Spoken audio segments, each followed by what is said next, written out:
A central group of teens in Hulu's Under the Bridge is the Shoreline 6, raising questions about their identities and charges.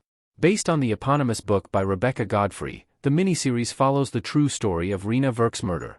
On the night of her death, Rena was attacked by a group of 8 teens, 2 of whom followed her across the bridge. These 2 teens, Warren Glowatsky and Kelly Ellard, both played a part in her murder. While Kelly and Warren are the murderers, the other 6 individuals who attacked Rena Verk cannot be ignored. However, details are more difficult to find because of the laws protecting youths in Canada. Only 2 of these girls have ever come forward in relation to the case, making their names public knowledge of their own volition. The others have never come forward, and legal publication bans related to the Youth Offenders Act prevent the sharing of identifying information. As such, the book by Godfrey provides the most information on the backgrounds, charges, and sentencing. In Hulu's Under the Bridge, Josephine Bell is a teenager at Seven Oaks obsessed with gangs and the mafia who plans the attack on Rena Verk under the Craigflower Bridge.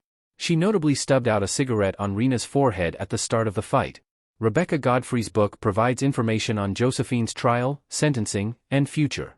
For her role in the attack on Rena, Josephine was charged with assault causing bodily harm and sentenced to a year, a charge downgraded for all the Shoreline 6 from the initial charge of aggravated assault. Later, Josephine worked as a dancer at strip clubs, leaving her hometown and touring. She eventually did an on-air interview for MSNBC's Dateline program Bloodlust Under the Bridge, where she told Keith Morrison, "I'm not responsible for Rena's death in any way, shape, or form.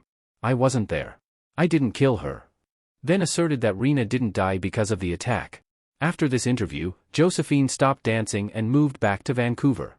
Despite their best efforts, the young woman never appeared as a witness for the Crown in a court case, and she refused to speak on Kelly's behalf in front of the Supreme Court of Canada. By cross-referencing the direct quote from Josephine, shared in the afterword of the 2019 reprint of Under the Bridge by Rebecca Godfrey, and the actual program, it's confirmed that Josephine Bell was named Nicole Cook in real life. Josephine's actions in the book also align with the actions of Cook outlined in Bloodlust Under the Bridge. Since moving back to Vancouver, Josephine Bell has kept her life private and out of the public eye. Dusty Pace is one of the more prominent figures in the Shoreline 6 and of the Seven Oaks teens in Hulu's Under the Bridge. The teen was put into foster care after she was kicked out of her mother's home and had an incident threatening her niece while living at her sister's house. She becomes friends with Rena, whom she bonds with over their being outcasts. However, she still assaults Rena alongside the others. Godfrey's Under the Bridge book explains that Dusty was sentenced to 1 year in juvie after pleading guilty to assault causing bodily harm.